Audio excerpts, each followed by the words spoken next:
It said, after the party, the steward sent the champagne and wines that were left over to the crew. I know that many of them were drunk. A passenger standing at the rail saw something dead ahead, or maybe a little to the starboard. Look, quick, see the hill over there. I saw it was a big iceberg and ran for the bridge. The third officer was coming and yelled to me to ask what the matter was. I couldn't stop to answer, I was too excited. So I ran for the spar with the crow's nest on it and shouted to the lookout I knew was up there to give the alarm. Not a word did I hear, so I started up the spar. It was less than a minute after I left the promenade deck that I got to the top of the spar and found the lookouts fast asleep. I rang the alarm bell myself. Yeah, and this guy was never seen again. Nobody knows what happened to him.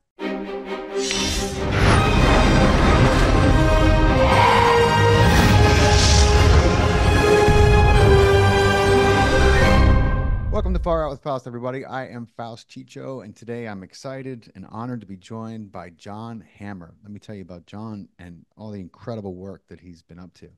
He's a former IT professional turned geopolitical researcher. He spent over 2 decades investigating and uncovering the truth behind historical events, the big ones that have shaped our society. His first book, The Falsification of History, was published in early 2012. Following many years of research, and that was followed by 2 books which he wrote about the Titanic. And stick around because that's exactly what we're going to get into today, the Titanic and some of his other books as well. He wrote another book in 2016 called Behind the Curtain, and that's an expose of the fraudulent bank and world monetary systems, the central banking system. 2019, he wrote a book about the JFK assassination, and his latest work, which was published in 2021, is a companion book to the falsification of history. It's called The Falsification of Science. And that demonstrates how it's not only past events which have been faked and frauded, but also the discipline of science. And so you can already get a great sense of why, as soon as I learned about this man, I started buying his books and I was like, I got to talk to him. Thank you so much for beaming in, John. Thank you, Faust. It's great to be here. Very nice of you to invite me on.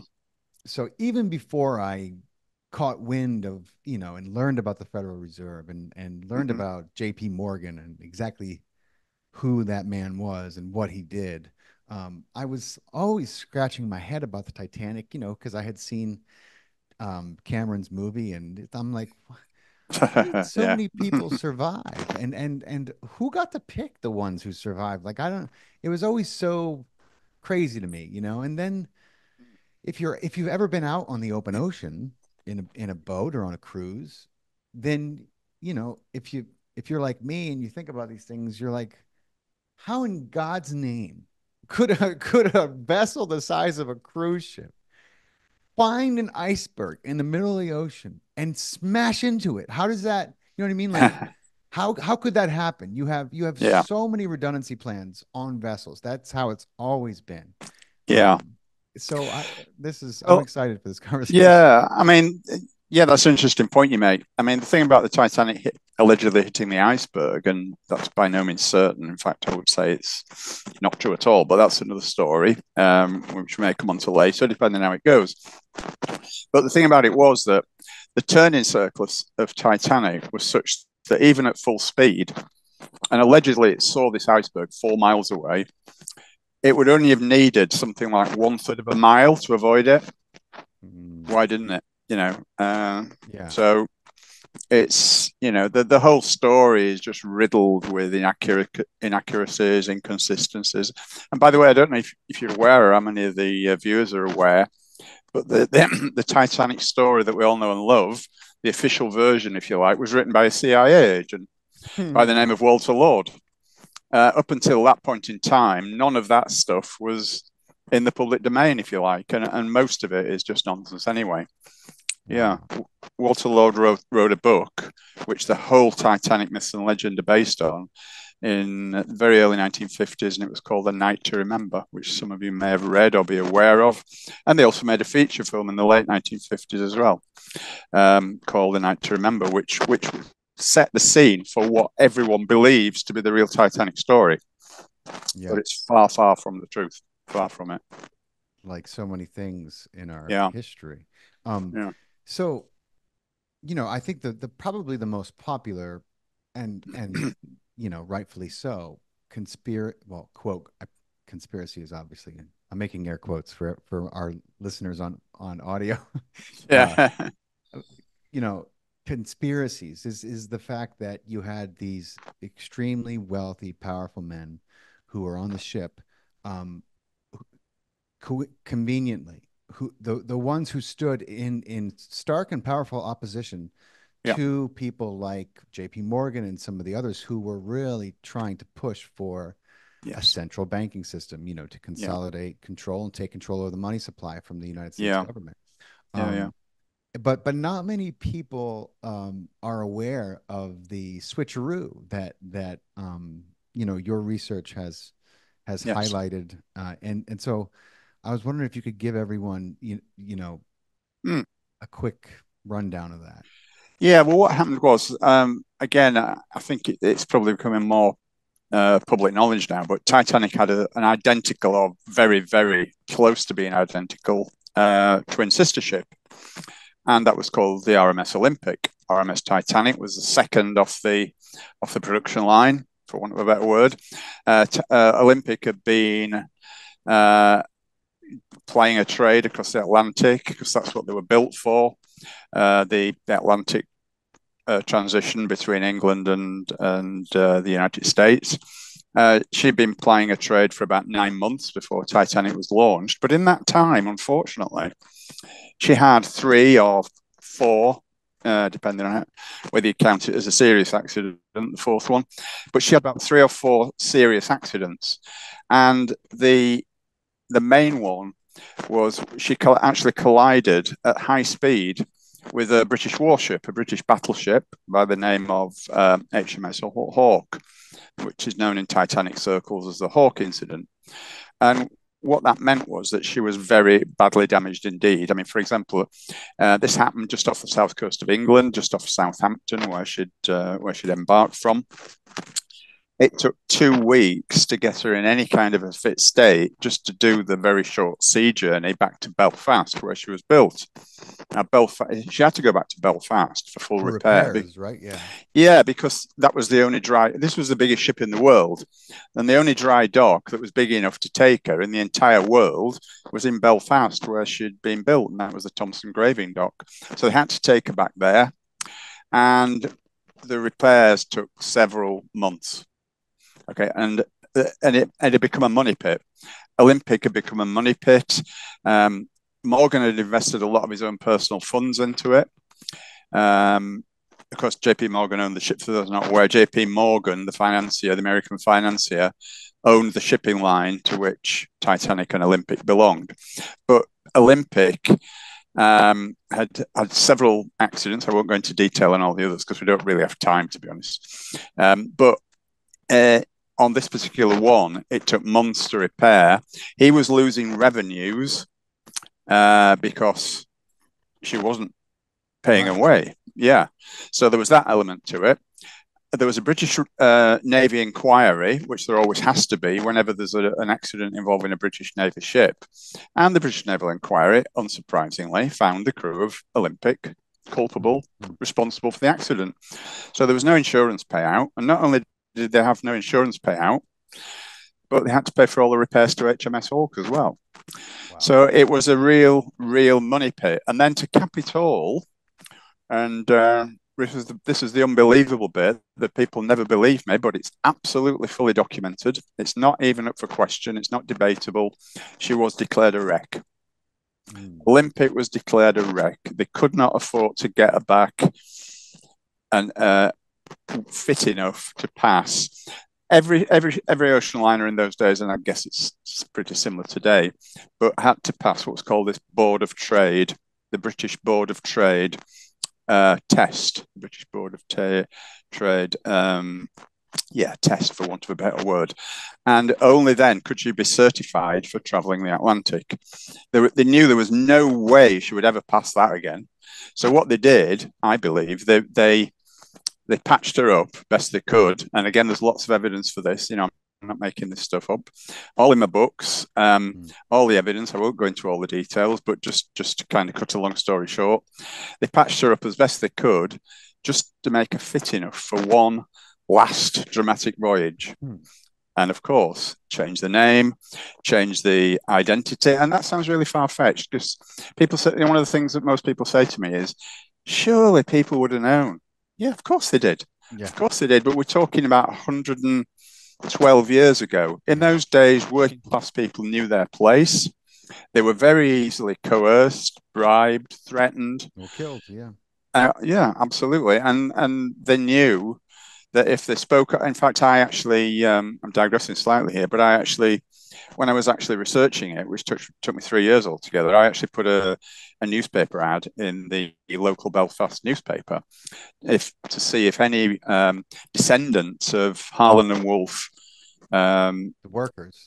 the workers at Harland and Wolff, where she was built, would actually come and meet me and talk to me about if they've got any tales to tell me about their relatives. And three families came forward, and I met them separately, individually. None of them knew each other, because I checked that, but I met them individually, and they all told me the same story. And that was that their grandfather or great-grandfather, depending on which relative it was, who'd worked there at the time, said to them that if he'd ever breathed a word about what was going on inside those dock gates, not only would he never work again anywhere, but neither would any of his family members either. And in those days, that was a serious thing. There was no social security. There was no government help of any kind if you were unemployed.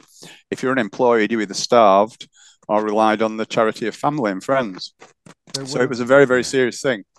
It was. So, yeah. There would have been no incentive for any absolutely who worked on that ship to come forward. None. They would have been ostracized and then probably taken out. Absolutely. I mean, and the other thing, of course, was that I forgot what I was going to say now. Sorry. Carry on. No, that's okay. And so for everyone listening, understand this is the same J.P. Morgan who owned the Lusitania. I mean, and we all know what happened to the Lusitania, and that wasn't an accident. No. Period. No. It was, history, any research into the Lusitania and what the events that surrounded, the false flag of World War I will tell you exactly who got the telegram. J.P. Morgan was the only company that owned a telegram agency in the United States. It intercepted a telegram from the German government to the United States government, warning them where not to send any ships. Yeah. What did J.P. Morgan do? Whenever I read a headline, John, that says, such and such say, don't do this, or it'll mean World War III. I'm like, don't tell them that. Don't tell them what to do to start the war, because then they'll do that. Haven't we learned how they operate yet? Yeah, absolutely. But yeah. I mean, Lusitania. I know that's digressing slightly, but I mean, obviously it's relevant because it's similar. Yeah. What happened was the Winston Churchill, who was head of the Royal Navy at that time, he actually pulled the destroyer escort, withdrew the destroyer escort because he knew there were German subs in the area. This was just off the south coast of Ireland. Because the reason why they sank the Lusitania and let it happen was because they were trying to drag America into World War One. Yeah, into World War One. And they wanted to gain public sympathy. Those terrible Germans. Look what they've done now. They're slaughtering all your citizens as well as ours. Yeah, and you're not even in the war yet. Yeah, exactly. So that was the catalyst, or one of the catalysts for America entering World War One. Yeah. It was a huge one. It's what it was the Pearl Harbor of World War One. It's what they needed to get, because back then you needed Congress, you needed not only public, you could get the public into a bit of an outrage about what's happening, which they did. But that's not enough. You needed attack. You need a mandate from the public, really, even though it's the government that say, right, this is what we're going to do. They can do that, but it's better if they do it with a public mandate, with the public clamoring. This is typical problem reaction solution, isn't it? They've got to do it with a mandate from the public who are clamoring, saying we've got to do something, But up until that point in time, America had followed what was known as an isolationist policy. Quite rightly, the war in Europe was absolutely nothing to do with America, No, and nothing. no sensible American wanted a damn thing to do with it. No, Quite rightly. But this was a way of actually enticing America into the war. that's right. And if memory serves me, J.P. Morgan was not only paid handsomely for the insurance for the destruction of his ship, which he knowingly sent to where it needed to be destroyed by German U-boats, but Yes, he also then turned around and was the banker who gave the first set of loans to the United States government to enter the war, absolutely. which, just happened to be at the right place at the right time, I guess. Yeah, Old yeah, JP, he's lucky like that. yeah, Um, yeah. just A just bit like remarkable. a Yeah. bit like lucky Larry Silverstein. Yeah, a and lot like and it was a very similar thing with the Titanic insurance as well. At the end, after the disaster, um, 2 weeks before the disaster. Stop me if you heard this kind of story before, but 2 weeks before the disaster, they upped the insurance on Titanic by 50%. Wow. That Yeah, sounds a and they lot paid like out within a week. Within a week of the disaster, Lloyd's of London, with whom it was insured, paid wow. out £3.2 million, which in those days was something like $14 million. Yeah. So yeah, well, it's a lot of Wow. money then. I mean, it's a lot of money now, but in those days it was an astronomical sum. I mean, you can more or less multiply it by 100. Massive. Yeah. And Yeah. and so for those of you listening who may not have seen my many productions on 9/11, which I've spoke about this at least in one or two of them, Larry Silverstein took out the largest insurance policy with an emphasis on terrorism Mm, just a few months before 9/11. He, I mean, he literally paid nothing for the buildings. I think he put like an absurd amount, like $15 million down mm. on these two buildings that were worth billions, but because they were basically ready to be condemned because of the asbestos. Yeah, they were riddled with asbestos, weren't they? Yeah, So they were like, absolutely. Yeah. yeah, they were gung ho but then of course the moment the attacks hit, he tried to get double. I mean, I know, I know. and he Yeah, almost did. He yeah. fought for tooth and nail, they almost gave it to him, but in the end, I think they gave him like one and a half instead of Oh, really? Okay. double. Yeah, because he Yeah. said, "Well, I was attacked twice, Yes. Yeah. but two planes," and I was like, so you should get double. You only paid for one pop." Anyway, I think it's called chutzpah, isn't it? yeah, yeah, I think that's the word for it. Yeah. And of course, he was so lucky. What a lucky guy. Yeah. The only morning in the entirety of the time when he owned those buildings was the only morning when he wasn't in the building when it happened. Just That's right. incredibly lucky. I mean, He had an emergency appointment with his dermatologist that his wife told him he had to go to. But I don't know ah, if you've ever seen that interview, but I mean, it's laughable. It's so ridiculous. It's such a belligerent lie. I was like, yeah, yeah, give me the name of that dermatologist. I'd love to speak to him and confirm this appointment. Give me a break. I mean, like, what yeah. a bold-faced lie. I Um, know. and sim And his children who worked in the building as well. None of those were None of there them either. went. No, Yeah, yeah. a lot of telltale signs. Hmm. Um, I won't Just a digress. coincidence, though. Surely, yeah. Coincidence theorists all around the world are like, yeah, these things happen, right?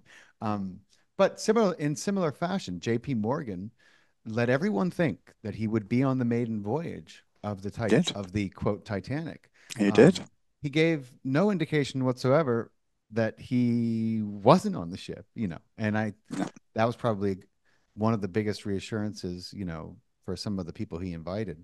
indeed. Well, actually, 30 minutes before Titanic was due to sail, they received a telegram from him, and he was at a vacation resort in France with his mistress. But the telegram said that he couldn't make the voyage as he'd been taken ill.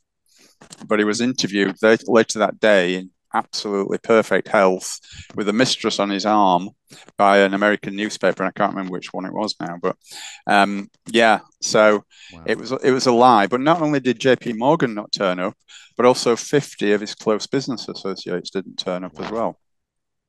Wow. Again, just a coincidence, nothing to worry about, So there was two ships, right?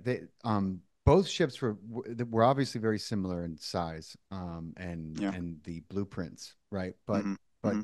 apparently the Olympia was not supposed to be ready, right, until afterwards, or I forgot the way that the timeline went, but um, they ended up obviously switching. Yeah, they switched. Yeah. I mean, the thing about it was in those days as well. Well, and apparently even to this day, because I spoke as part of my research to one or two maritime insurance people, and I got chatting with them, and they said, yeah, it's a common thing, maritime insurance fraud, the switching of ships' identities. They said it's a very, very common way of scamming the insurance companies. And, so it's not as though this is a one-off and this is the only time this has ever happened in history. This was, especially in those days, I believe it was a fairly common thing, and they're probably a lot tighter with it now. Yeah. But yeah, it wasn't that difficult to do, not at all. And there was a few things that I've heard you talk about that were just really, I mean, let's it's just, I was just reading about, I'm going to just mention this because it is, there's a direct correlation. So I was just reading about the Oklahoma City bombing, Right, and yeah, yeah, and just coincidentally, none of the ATF, the firearms, tobacco and firearms people yeah, showed up to work that day. I mean, yeah, yeah, they never yeah, even bothered to give an explanation. They just didn't show up to work. But yeah. the bomb squad showed up in full bomb squad gear, which takes like 40 minutes to put on, 30 minutes to put on. Right, They were there in full force. right, right. And it's really hard to hide a bomb squad. There was like dozens of witnesses who were like, Yeah, but they were already there. And people were like, wait a minute, what do you mean the bomb squad was already in the building when the fucking bombs went off? yeah, And they're like, yeah. And they were like, no, they yeah. weren't. No, they weren't.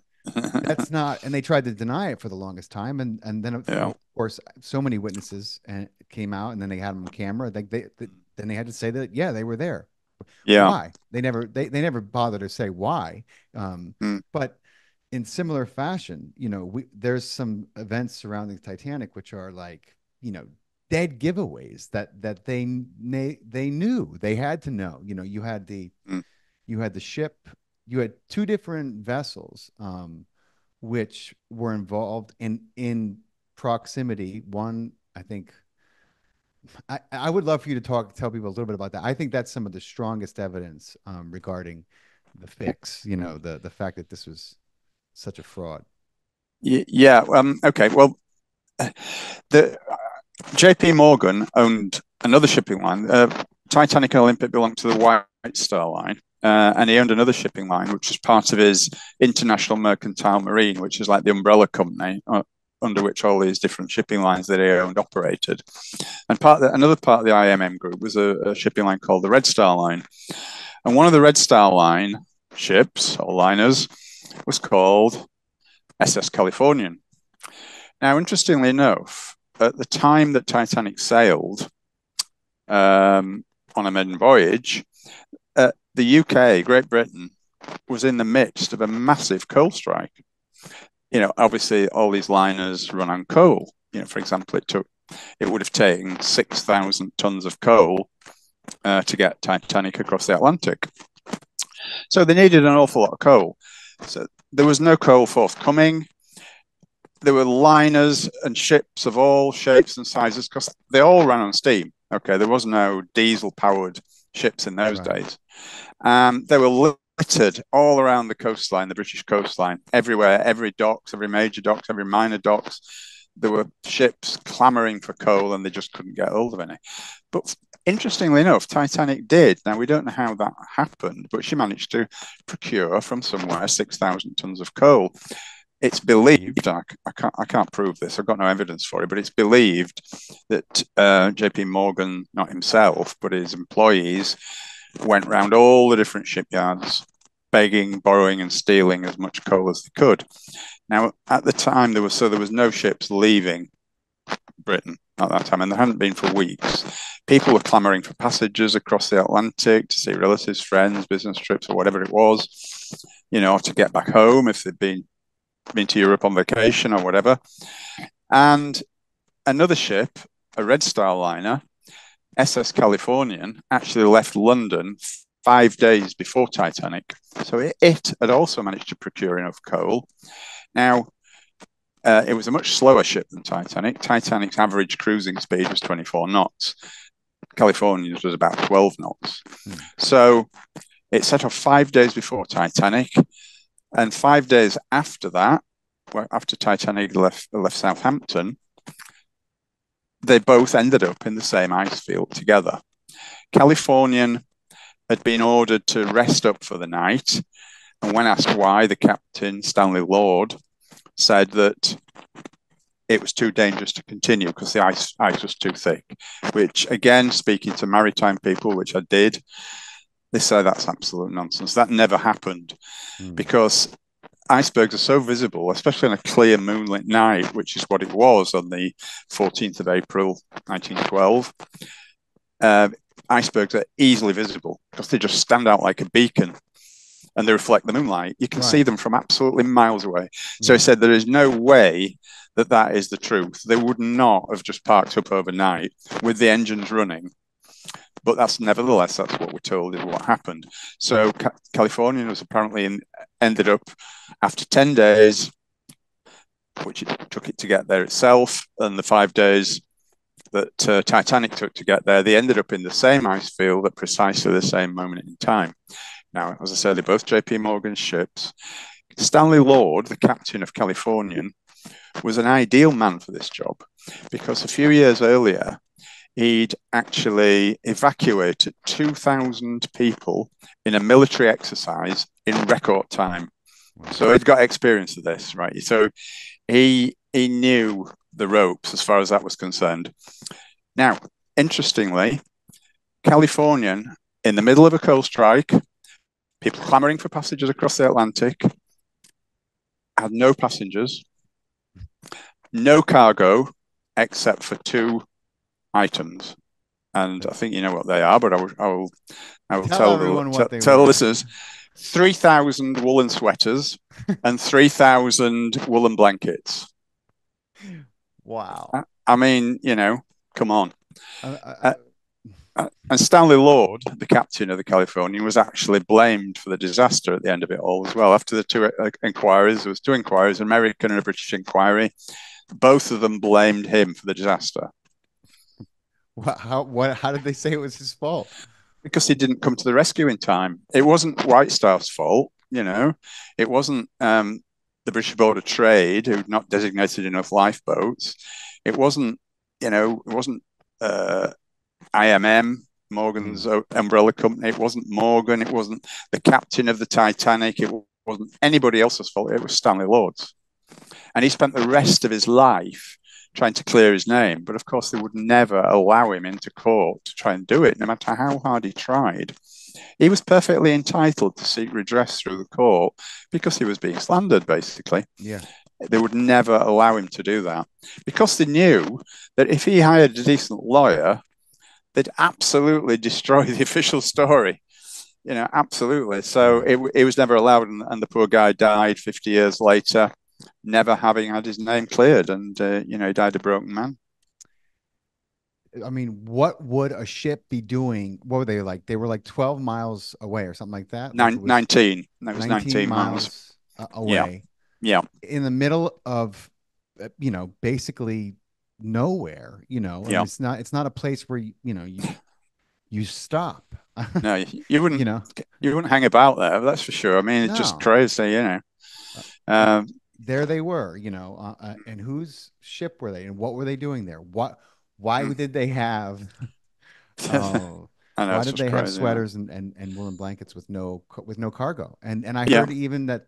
Was it that ship or was it the other ship that was already kind of triaged and prepared? Carpathia, the one that actually did come to the rescue, but it's still too late because Titanic had sunk several hours before. But by the time it got there, Carpathia, to pick up the survivors, California never even knew that Titanic had sunk until the following morning. Wow. So some kind of message miscarried. I think that what happened was California shut down its wireless room. and the whilst operator went to bed, probably against orders, because he wouldn't have been in on it. He wouldn't know what was going on, so he'd just think, sorry, I'll go to bed. So I think that's what happened, but I've got no proof. But Carpathia was fitted out like a hospital ship. Carpathia. Now, for everyone listening, that's the ship, the famous ship that came and actually rescued. That's right. Yeah, the survivors. The survivors, yeah. And apparently that's 7 doctors on board as well, which was very unusual. Again, that didn't have that many passengers. It was the smallest ship, but 7 of them were doctors, and it was kitted out like a hospital ship. But again, don't ask me how that fits into the grand picture. I couldn't tell you because it doesn't kind of make any logical sense. But I'm just kind of repeating facts there. Well, if the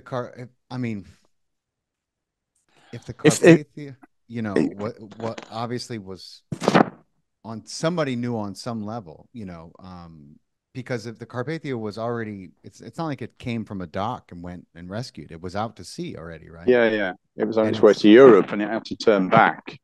And what kind of ship was it? It was just oh gosh, I can't remember which line it belonged to. It wasn't anything to do with Morgan. No.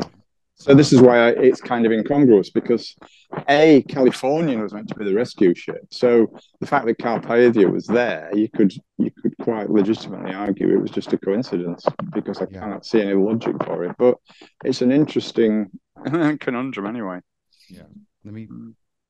When Captain Lord of the Californian was questioned by the press when they eventually reached New York, he said, I cannot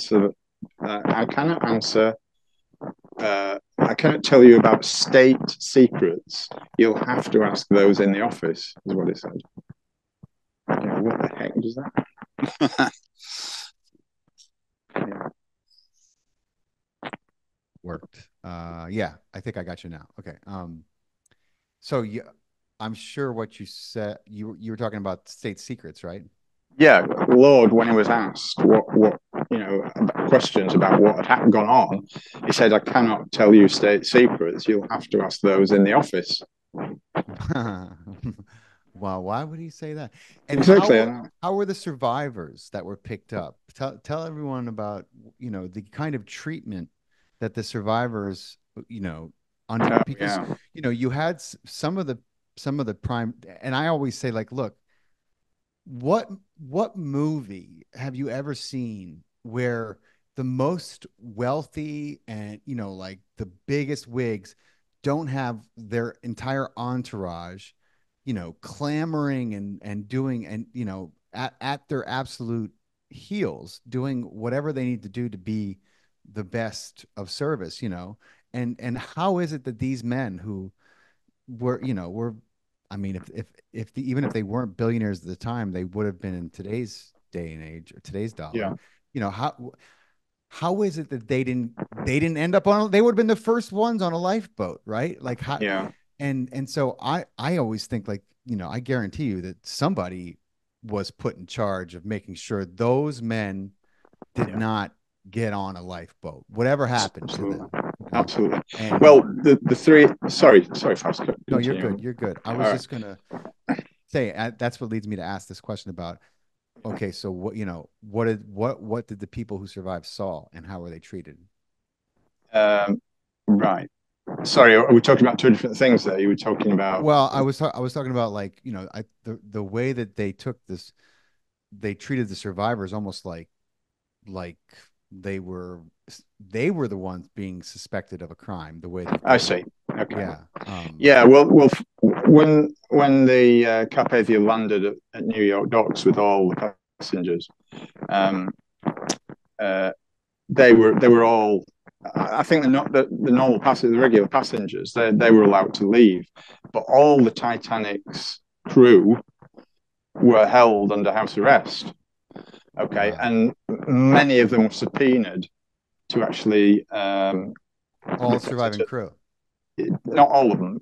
A lot of them were subpoenaed to appear at the by Senator. God, his name escapes me. Senator Smith, who was running the inquiry. A lot of the Titanic's crew were subpoenaed to attend, and others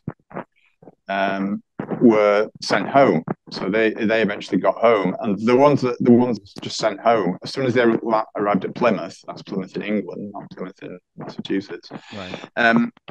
They were held in a holding pen, a damp holding pen overnight, and forced to sign a document, which it's come to light since was the British Official Secrets Act, which had just come into power in those days, and basically it gave the government the power to silence anybody on pain of imprisonment or worse. For high treason, you could still be executed in those days. So yeah, they were forced to. They were in effect kidnapped. They were held without legal representation. Wow. And forced to sign this document, and then they had to make their own way home from Plymouth. They weren't even given their expenses. But sorry, I've got ahead of myself there a little bit. The ones that had to give evidence at the American inquiry, they'd obviously been coached to the nth degree about exactly what and what not to say, and some of them weren't very good actors. The lookouts, for example, contradicted each other and even contradicted themselves as they went on. They were just they just came across as being very intransigent, very sullen. A little bit like the American astronauts when they came back, or the astronauts when they came back from the moon. Have you seen the press conference? Yeah. Oh, yeah. And I know the treatment they were given, as the orders they were given as well. I'm sure they were not exactly like that. So it was again similar modus operandi. Why change a winning formula? So yeah, but there was one particular. I've got a quote here. I can't remember it off the top of my head, but there was an interesting witness who'd been subpoenaed to speak at the inquiry, and we know he existed because the reason he existed because his name has been obliterated from all the crew lists. It does not appear on the crew list, but we know he exists because his statement is in the American inquiry transcript. And he was a Austro-Hungarian seaman who, in the days when Austria and Hungary were the same political unit, he could speak no English, and he'd apparently shouted a warning to the lookouts and the bridge, but there was no one there, apart from an officer, William Murdoch, who was the second officer, I believe, and he was lying motionless on a bench, and it was believed to be drunk. Now, on arrival at New York, Louis Klein was his name. He was placed under house arrest and subpoenaed, but he escaped the night before, failed to show at the inquiry. But before that, he'd actually been taken to the Austro-Hungarian embassy and was interviewed by a translator there. By one of the staff and a translator. And they actually presented his written testimony, which had been translated from German and submitted to the inquiry.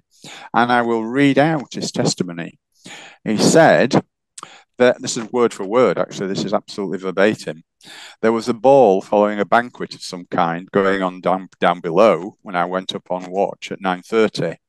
And the captain and the officers were there with many passengers. After the party, sorry to interrupt here, but this party was allegedly Captain Smith of the Titanic, his leaving party, because this was his final voyage. It was going to be his final voyage anyway.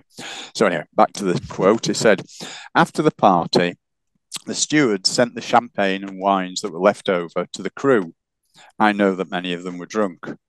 A passenger standing at the rail saw something dead ahead, or maybe a little to the starboard.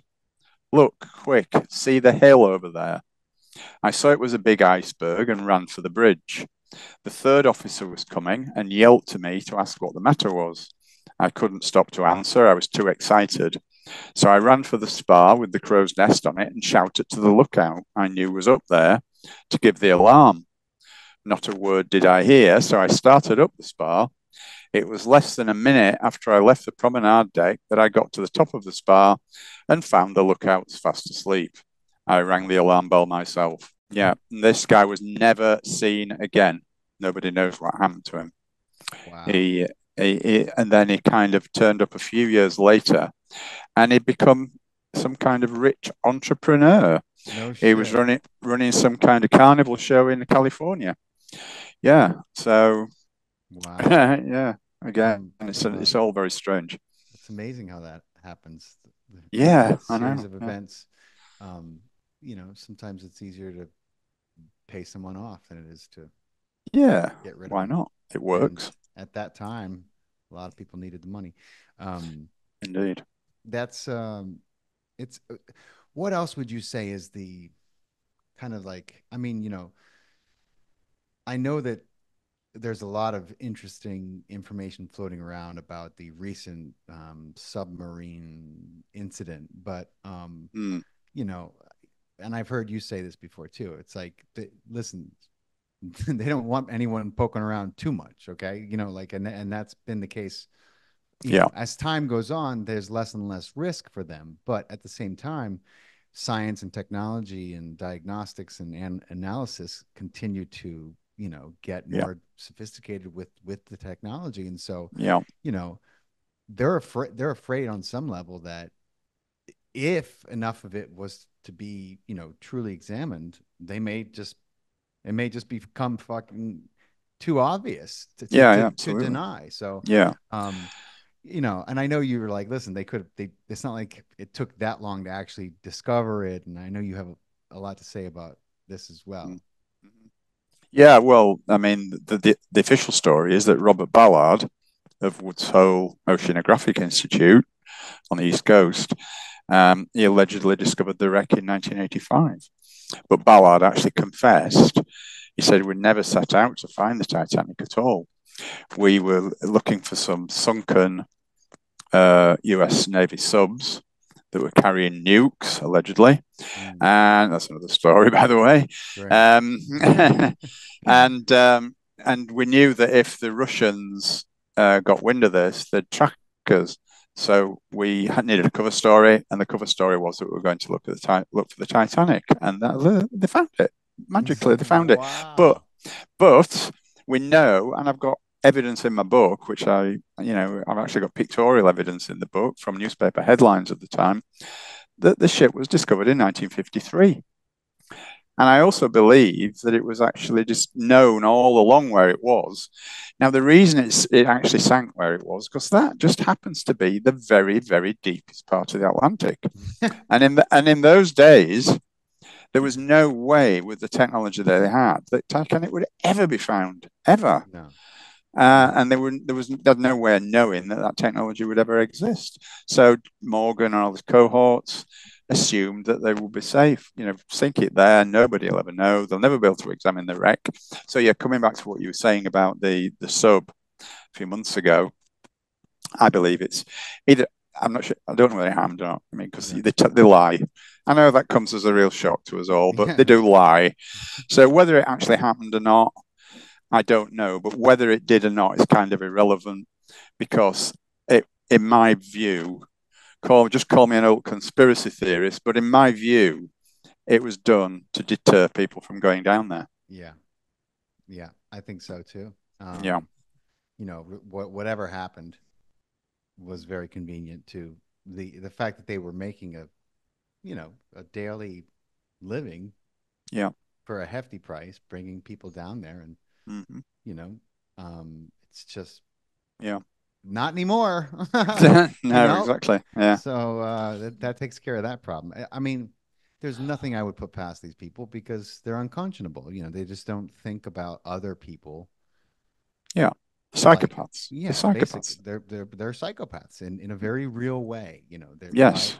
they lack empathy for people Yeah. like you and I because Yeah. we're Yeah. we're not of the same ilk as No. them. And Bloodline. that's Yeah. right. The quote blue bloods, Yeah. bunch of anyway. And the parallel with the Lusitania there, of course, is Lusitania's wreck. Although it's not in very deep water, it's on the European shelf, where the continent of Europe is. So it's in quite shallow water. But they've actually been down there placing explosives to try and destroy the thing. Wow. Yeah. Wow. Um, because, again, I know that's kind of digressing a little bit, but the Lusitania was known to be carrying arms, massive cache of arms for the battlefields of Europe, which was totally illegal for a neutral nation, which the States was at that time. So they've tried to cover that up as well. But the divers have been down there because it is diveable.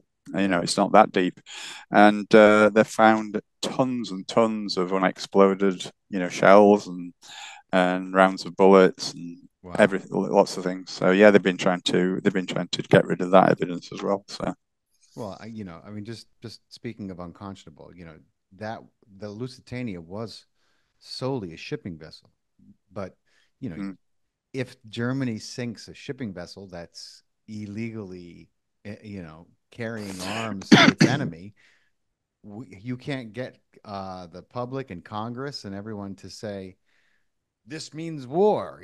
So absolutely. what did J.P. Morgan do? He's such a good guy. He made sure that it was at least partially a cruise vessel, and he put civilians on there so that when it sunk and the Germans told them they would sink it or any other vessel, they sent that telegram out to all nations that had ships of that stature. It's not like it just went out to America. How do we know? Well, we know because they showed us the receipts. They showed us how they sent that telegram out.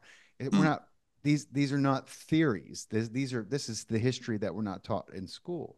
And what did J.P. Morgan do? He made sure there was innocent people on that ship before it was sent into boat infested waters. So this is the kind of person we're talking about. It's a common ploy, though. I mean, again, I'm digressing slightly, but it don't take me a second. I'm writing another book at the moment with a friend, and it's a novel. Okay, and it's about what's beyond the Antarctic ice wall. Nice. And one of the characters, we've actually made him come from my hometown, which is Scarborough on the northeast coast of England. Now, well, as part of my research about Scarborough, because I wanted to get a bit of historical Scarborough into it, because we go back in time a little bit. So apparently in 1914, just after the war broke out in Europe, Scarborough was bombarded, a beautiful fishing town, that's all it was. Scarborough was bombarded by 3 German battle cruisers, and they sent, in the space of 25 minutes, they sent 500 shells into the town, which killed and injured over 100 people. Wow. And so I kind of wove that into the story. But the interesting thing that I found out was that those battle cruisers, the town wasn't defended at all, and the Royal Navy was absolutely nowhere to be seen. Now, we know that the Royal Navy was tracking these ships. They had a massive intelligence network, even in those days. Sure. So we believe that they actually allowed Scarborough to be not destroyed, but Scarborough to be extremely badly damaged, and women, children, and babies get killed because they used it as a massive propaganda campaign against the German, and they used it as a recruitment campaign. I've seen all the posters. It says, "Remember Scarborough," blah blah blah. Enlist now, And in 1915, in the Battle of Ypres, apparently one of the British regiments that went, that attacked the German trenches, that was their battle cry: "Remember Scarborough." Wow. So it just shows you how powerful this propaganda is, and also the fact that they do allow these things to happen and make it look as though they were powerless about it in order to further their own agenda. So sorry, a bit of a digression there. No, that's okay. No, it's not a digression because it's so relevant, and they're still doing it today. Yeah, absolutely. Because people have not actually learned real history. We've learned a falsification of it. As you aptly titled your book, we've learned a fabrication of history is all we've learned in school. I tell my kids when they come home, I'm like, listen, always tell me what nonsense they're teaching you, so I can actually tell you, at least to the whatever degree I can, without getting you in trouble, what actually happened, what the actual cause was. Well, about 20 years ago, just over 20 years ago, my youngest came back from school, and I said, "What have you been doing today?" He said, "Oh, we watched a film." He said, "And it was really upsetting." He said, "I felt very sad after." He was about 10. And maybe a bit younger. And I said, "Oh, what film was that?" And he said, "Oh, it was called An Inconvenient Truth." And it was that one by Al Gore, the one that actually kicked off the climate change nonsense. Right. And I was absolutely livid because in Britain, I don't know about in the States, but in Britain, the High Court in Britain had actually declared that it should not be shown to children Wow. under the age of 16 because it was so full of lies and Yeah. inaccuracies, and the High Court actually stated that. So Wow. I went to I went to the I school, don't blame you. I would have and too. but yeah, it was like banging my head against a wall. Yeah. I said, this is not right. Oh well, it's not my. This is the principle. I said, this is not my fault. I was told by the education authority that we had to show it. I said, well, do you not research these things before you show it to the kids? Oh, blah, blah, blah. So yeah, anyway, I got nowhere as you'd expect, and I ended up taking him out of school and home educating him. Good for you. Yeah, so Incredible. that was fun.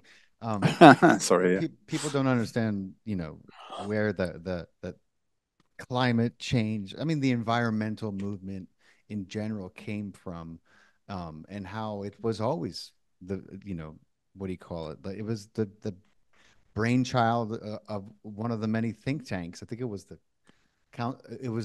Club of Rome, where Yeah, I yeah, believe it was first discussed, as a redundancy, and a fantastic redundancy plan for a totalitarian, a reason to put to yeah, marshal the world under one yeah, ruling governance, right? Because absolutely. if wars fail, which they have not, obviously they're not done trying on that front yet, but No, if all the wars fail, and the alien threat doesn't manifest in a way that's believable to the people, all the different ways that they have in mind that they're gonna. This is one of the fail safes. yeah, The sky is falling. You're going to have to do what you're told and what we tell you to do if you want to save the planet. Do your part. Be a good yeah, person. And people don't understand that because they don't know no. where it comes from. Well, they have to have something plausible or semi-plausible to get the sheeple on board, Yeah, who then become the gatekeepers of everyone else. So yeah, that's exactly how it works, isn't it? You get most of the population on side, and then they'll do the work for you, that's right. as we saw with a certain outbreak. Yeah, in 2020, that's right. Indeed, yeah, It's like Pavlov's dogs. It's yes, exactly that. the bell rings and everyone go. I Yeah, don't. It's funny. salivates. That's right. And Yeah, I see it happen over and over. And I'm like, wait a minute. I thought we for 2 years now, we've gone over how when the bell rings, you're not to salivate. You're yeah, to remain cool headed and it's yeah, like they're just too busy wiping the drool off their faces. Like the yeah, moment something happens, I'm like, I thought we learned this lesson. It's yeah. it's incredible. It's incredible time to be alive and to Amazing. know what really has gone on. So I talk about this a lot because I think it's part of the reason why we have I mean, one of the many reasons this world is in a complete topsy turvy is, we live in this classified reality. We live basically in a series of lies, one bigger than the next, Hmm. which have shaped this society and this, particularly in the West, but the East. I mean, what do you think Mao came from? He didn't appear from the sky.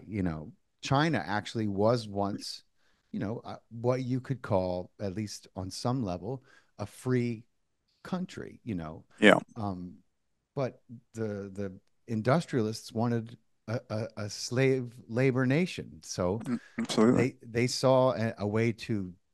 They thought it would be the best way to take China out of the competitive front, and Yeah, make themselves extremely wealthy. And I mean, it worked, except now China's a problem, of course. Like all the monsters they create, yeah, yeah, China's a product of their own making. But yeah. Mao killed, I don't know how many tens of Mil- millions of, yeah, tens of millions. I can't remember the exact figure, but yeah, and he was yeah. literally propped up there by a bunch of greedy Zionist banking, Mm. totally secular swine. Yeah, exactly. Well, it was the same with Stalin and Lenin, Stalin. wasn't it? In the Soviet Union. I mean, That's right. they murdered tens of millions as well in horrific ways. Very as much. well as by starvation. I mean, the Holodomor in the 1930s, which you're not allowed to talk about because there's only one incident of that nature that Yeah. is classified as being worthy of talking about. And And one's so, illegal to deny. yeah, indeed, yeah. And the Yeah, Holodomor is covered up. You know, wow. you cannot find anything mainstream about it at all. And that was, I think it was 60 million Ukrainians starved to death, something like that. 60 Uh, million Ukrainian. Was that yeah, under Stalin? Stalin, the Stalin. Stalin, yeah, just prior to the Second World War. Yeah, it was over a long period. But they had food removal regiments, exactly as the British did in Ireland in the 19th century, by the way, for the so-called potato famine, which wasn't really a potato famine at all. Wow. Um, but yeah, they removed the food from the starving peasants in the Ukraine and just left them all to starve to death. They were eating each other by the end of it. I Yeah, that mind blowing. And people don't that part of history has been selectively left out. yeah, We're taught and told about, mm, I mean, a lot of you know wild exaggerations and falsifications about World War II, but it's like even World War I is not, you know it's not very well versed in America. World War II, extremely, yeah, everyone yeah. knows the Holocaust and the tragedy. um Don't get me started on that because no, I won't. I that ain't won't. going to do either of us any good if I do that. Believe me, I know. I've had to go back and delete more than one live stream. Yeah, yeah, yeah, But my God, man, I mean, like, it's infuriating because you see what's going on today, right? And people are pointing their fingers and they're like, the Zionists are acting like the Nazis. And I'm like, ding, ding, ding, ding, ding, ding. you yeah, know, yeah, that that's because, in a very real way, the Zionists are the Nazis. I mean, yeah. The what real Nazis. the Yeah, real Nazis. And yeah, the things that they said that the Nazis did. That's the imagination it came from. And those are the yeah, yeah. people who had been plotting things like that. They had a plan to kill six Absolutely. million Germans. They wanted to. I'm sure Yeah, if they could have, they would have executed it. yeah, It's mind blowing, the lies we've been told. And yeah. I'm not glorifying one side over the other. I think both sides were not in the right, but Oh, yeah. the way that Germany is vilified, by who? Joseph Stalin, who we were just talking about, Uncle Joe, Mm, as mm. Roosevelt used to call him. What does it say about your team when sitting next to you is one of the biggest mass murderers to ever live on the planet? How are you the good guys when, you know what I mean? Like, do good guys hang out with mass murdering psychopaths who've killed 50 Yeah, million people? I yeah, mean, yeah, you had Churchill, Roosevelt, and Stalin. Those are yeah, the three amigos, yeah. and Great. All great guys. really good people. Yeah. Yeah. So Obviously got the never. people's best interests at heart. Yeah, Yeah. exactly. And by the way, you missed one of my books off when you were Oh, I talking at did. the beginning. I'm Yeah, you did. I'm The sorry. very latest one, which was published in 22, 23, Oh, 22, and that was called Welcome to the Masquerade, welcome to the which masquerade. which I wrote jointly with my co-author in the States, Shannon Rowan, and that is about the events of the years 20 to 22 and the build up to it and the aftermath. Wow, nice. I'm sorry, I missed. I went All to a right. website, and maybe it was a little outdated. Yeah. What I read. Um, Okay. yeah, but I'll check it out, man. I just had David Icke on my podcast, Did and you? I'm sure you are, David. He's Yeah. No. Yeah. he's finally. I mean, it's just a shame, it took them so long to kind of. I mean, he's been ridiculed, obviously, but as more and more things happen that he's been saying is going to happen for, Mm. 10, 15 years. I have videos of him in the 30 two. years actually. It's been around Yeah, 30 years. Yeah. 30 Mm. years. Yeah. Yeah. But like I have a video from him from about, I want to say maybe 2008. So maybe almost 16 years, talking about, look, this is, basically just laying out everything that happened in 2020, 2021, with the Mm-hmm. lockdowns and Yeah. the jab and it's in a 3 minute interview, and his hair is still like even blonde. I'm like, Mm. this is why they're going after him now, because now he's becoming, they're validating his work. And so they have to go after him, Yeah. and he's obviously he's like not allowed to leave the UK now, which is he's on a fucking terrorist watch list, and he's never been charged with a crime. He's never been accused of a crime, and he's never been arrested. So Yeah. it's just mind blowing what they're, Mm. Well, on that particular topic, I don't know if you're aware, Faust, but just recently, with the Labour government coming to power in the UK in the last few weeks, months, the first bit of legislation that they introduced was a bill to make it illegal to criticise the government. Can you believe it? Is it gonna get through? I mean, I this don't know. it sounds like Israel. It sounds like Yeah, yeah, it's great, isn't it? absurd. I hope not. Mm. Oh, me too. You guys don't have our we have this thing called the Constitution, but Well, we do have a constitution. This is a popular misconception, oh, but tell me. it's hidden. Uh, There is a constitution there, but they don't make it freely available. They don't oh want people shit. to know that it's there. So yeah, sorry. Wow, I didn't even know that. Yeah, Yeah, yeah, yeah. it's remarkable. Um, Mm. yeah, and don't get me wrong, they're always whittling away at our Constitution and our Bill of Rights Absolutely, yeah, yeah. here because it's And a of course, problem. you have things called executive orders, which totally bypass democracy, as far as I'm concerned. Now Yeah, that what would be a fantastic book, if we could compile all the executive orders that yeah, each that's president yeah, has given, right? I mean, yeah, that would be just to see George Bush's, Bill Clinton's, and yeah, then George Bush Jr.'s. yeah, Just, yeah, I mean, just theirs. That would be your trilogy. That would be a bestseller. You would see yeah. the damage done by those. Yeah, yeah, those alone. Yep. And if I bet, I don't know this for sure, but I'm surmising here. But I bet if you took a timeline and did a graph of the numbers of executive orders, I bet it goes like that. Oh my God, I'm sure. Yeah, because they were Yeah, giving themselves more and more power with yeah, executive orders as well. exactly. Yeah, You yeah, know, um, and then you could come to present day and notice how the handwriting changed. yeah, And yeah, it just and I always say that I'm like, listen, you guys know about executive orders, right? Joe Biden doesn't know where he is. If Doesn't somebody know who he tells is, him, does he doesn't know who he is. he? What is stopping him, or I mean, stopping someone from putting an executive order in front of him that says what, literally anything, and having him sign it? I mean, like, Uh, do you guys understand the consequences of a president who, I mean, it's bad enough when you get someone in there who's just, a freaking terrible egg like Clinton or Bush. But then when you have someone who is completely oblivious, and then literally the bad guys can do whatever they want yeah, I without know. even trying to save face. Yeah, Like, I'm like, everything that is written should be just, like, I remember, I don't remember, my father told me when my grandfather on my died on my mother's side, right.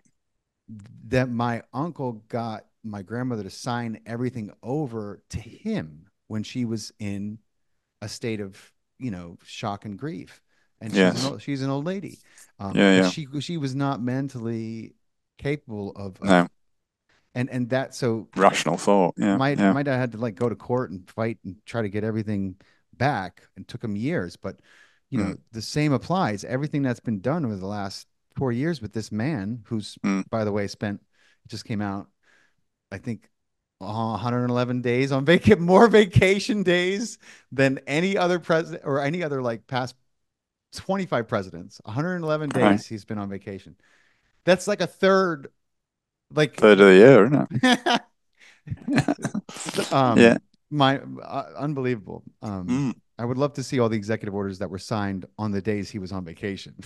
yeah. I mean, are they actually in the public domain? All the executive orders? No, I've found them, and like, William Cooper had a bunch that was written by George Bush that he uncovered in his book Behold a Pale Horse.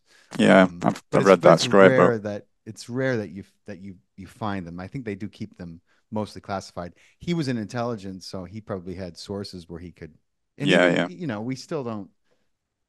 They're still coming out, and Mm, that's the scary part. Is like yeah. these people have the power to change the balance of the way government was set up. Yeah, And Bill Cooper was one of my original heroes. He was one of the guys that I taught me a lot. Right in my very early days of being awake. I hate that phrase, but you know what I yeah, mean. yeah, Yeah, Bill was just an amazing guy. Just that book changed Be, my life. Behold the Behold a Pale Pale Horse. Horse. If you have Just not read it, pick it highly up. recommended. Highly It's recommended. highly recommended. It took me a while to find that book, and then when I found it, I was like, "Holy shit!" This is Yeah. that now I know what all the fuss was about. Yeah. By the And way, I for those who are not aware, sorry, Faust, I was no, just you're going to good. You're say, good. those who are not aware, Bill Cooper was murdered by the FBI on his own doorstep That's right. That's right. because he predicted 9/11 a few weeks before it happened. That's right. He literally, you can listen to the archives of his radio show Mm-hmm. where he tells everyone. I think it was in June of 2011. Mm-hmm. He says, "Hey, everyone, there's going to be 2001, Faust. 2001. 2000. Yeah, I'm sorry. What did sorry. I say? 11? Yeah. 11, yeah, sorry. Thank you. Okay.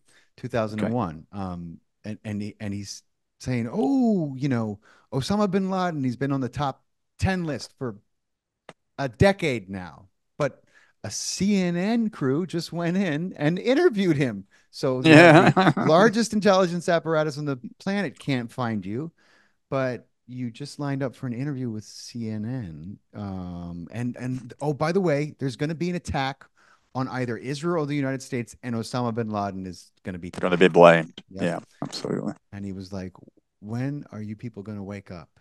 And sure enough, it was us. And Israel certainly had a hand in it. But um, Yeah. I've done a lot of research, and I've produced a few shows on JFK as well. And Mm-hmm. and while I know that many intelligence agencies and apparatus and parts of different governments were cooperating with the powers that be here that wanted to see John out of the picture. I never knew about the link with British. Mm. I'm learning all about the very strong link um, with the Zionists and the fact that the Israelis really Yeah. did not like John at all. And Well, that the thing was about Kennedy, he made so many enemies. he I did. think I think a lot of what he did, I'm not saying he was an angel, he was far from that, but a lot of what he did was because he loathed the deep state Hmm. and they loathed him. So Yeah, he was trying to act in some ways on behalf of the people, but he of course was. that's one of the worst things that you can do, isn't it? I mean, they don't Yep. like that. No. Exactly the same with Hitler. Yeah. It seems strange to bracket those two people into the same Yeah. category, but very much, Hitler was a man of the people. Okay, he had his critics, just Yep. one or two. But basically, the reason he was demonized and gone after was because he tried to change people's lives for the better. They don't Yeah. want that. They want you to live in fear And and debt. unrest and debt. Yeah. And so, yeah, I mean, that's just a little And snapshot. for some of you who just heard John Kennedy's name mentioned in the same sentence with Hitler, you should you should read John Kennedy's diary, because John has some things to say about Hitler as well. And I think I'm going to paraphrase, but he said uh, he believed that Hitler would be remembered eventually, and in a way that was more honorable to the man that he was. Absolutely. John Kennedy had a lot of admiration for what Hitler tried to do for his people, and he was Yes. there. He was kind of boots on the ground right after World War II, and I think that's another reason why the Israelis were like, this young politician is going to be a problem. Yeah. And then he Well, he was won. trying to keep them from, or they didn't. He was going to make them register as a foreign entity, which they are, and that they should be. and that would have kept them from the systemic bribery that we see happening with AIPAC today. Yeah. So that was the problem. The other one, he didn't want them to get their hands on any nukes. Absolutely. Well, there was that. I'm not quite old enough to remember it, but I researched it, and he actually he was sending in the weapons inspectors to their nuclear plant in Dimona, wasn't it? Because that's where they were. That's where they were developing the nuclear weapons from their nuclear power capabilities, allegedly. Yeah. And so, yeah, he came into massive conflict with the Israelis. Absolutely massive. They hated him. Yeah, they didn't like him, and he saw a threat there. I'd love to do a show about my take on the Kennedy assassination. Actually, yeah. So that's what I was going to say. I've never heard anybody come up with this before, but it just seems so logical to me. You know, but basically, you've got to go back historically to actually understand why I call it a very British coup, because it was. And the reason I do that is because, and again, this will come as a very big shock, and I can see people switching off as soon as I say this, but America is controlled from Britain. No, I know what you're saying. Yeah, and it's very easy to prove. You know, it's not just my conjecture. It's not just me playing, playing silly people. It's it's a fact. America is actually tied to the British Crown. It's actually different to the British government. And by the British Crown, I don't mean royalty. It's not that. It's the British Crown Empire, the financial capital of the world, the financial controller of the world, London. Everything is controlled through there. Yep. Believe it or not. I mean, the opposite seems to be the case, doesn't it? It seems to be that whatever happens in America controls Britain as well. That's what most British people think. There's the old saying about us being the 51st state, isn't there? Right. But it's all very cleverly engineered to actually cover up the real truth. And I won't go into masses of detail about it now because we'll save it for another show if you'll have me back on again. Absolutely, yeah. It's a fascinating topic, and I can provide absolutely masses of evidence to say that this is the case. But I've never heard anybody else do it. Yeah. I mean, you don't, at least not through the JFK investigation assassination. No, that's what I meant. Sorry. Yeah. But I know what you're speaking regards to, and most Americans don't understand the connection between Washington D.C., the Vatican, and London. City of London. Yeah. Yeah. The City of London is a distinct entity, separate to London, the city. The actual city, the financial district, is the world's financial capital. Wall Street, forget it. The City of London, just about every bank in the world has its financial headquarters there, the City of London. Everything emanates from there. It's actually a city-state in its own right, similar to Washington, D.C. in that respect. Right. Washington, D.C. doesn't although it's kind of in Maryland, isn't it? It doesn't actually belong to Maryland, does it? No. It's a separate political entity. Same with the City of London. The City of London has its own police force, separate from London as a whole. The police in the City of London drive red cars. It's the kind of blue and white everywhere else. The mayor of the City of London, if the monarch, i.e. King Charles as he is now, or Queen Elizabeth as she was before, enter the city on any formal business, and it's a square mile. That's all it is, just 1 square mile, right in the heart of London.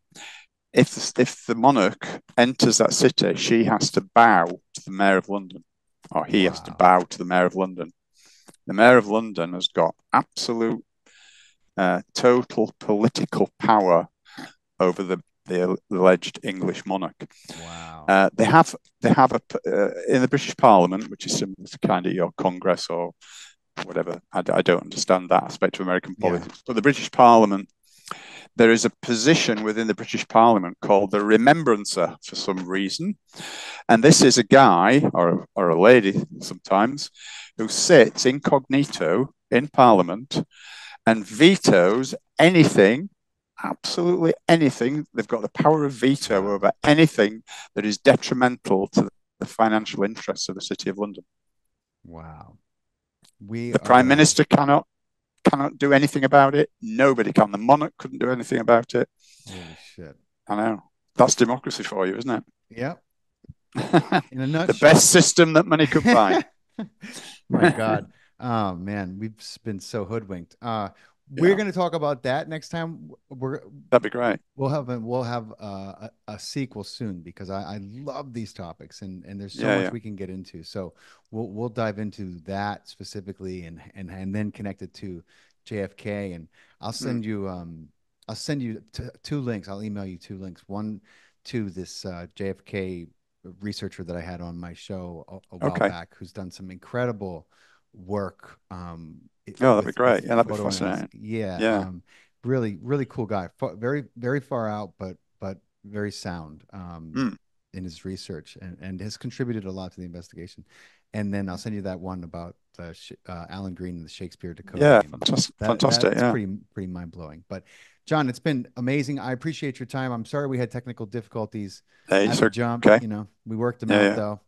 Yeah. And No, for it's been a everyone, blast. I've really enjoyed it. Thanks, Faust. It's been great. absolutely, man. It's been great. It's always awesome to talk to someone who is so knee deep in the truth, Up to and my eyes in it. Yeah. yeah, absolutely. For everyone listening, don't forget to subscribe if you're not a current subscriber, and if you're listening on iTunes or Spotify, please leave us a review and let us know how you felt about the podcast. We appreciate you guys. We love you. Thanks again, John. I'll talk to you soon, man. Pleasure, my friend. Take care. Thank you. Bye bye, you too.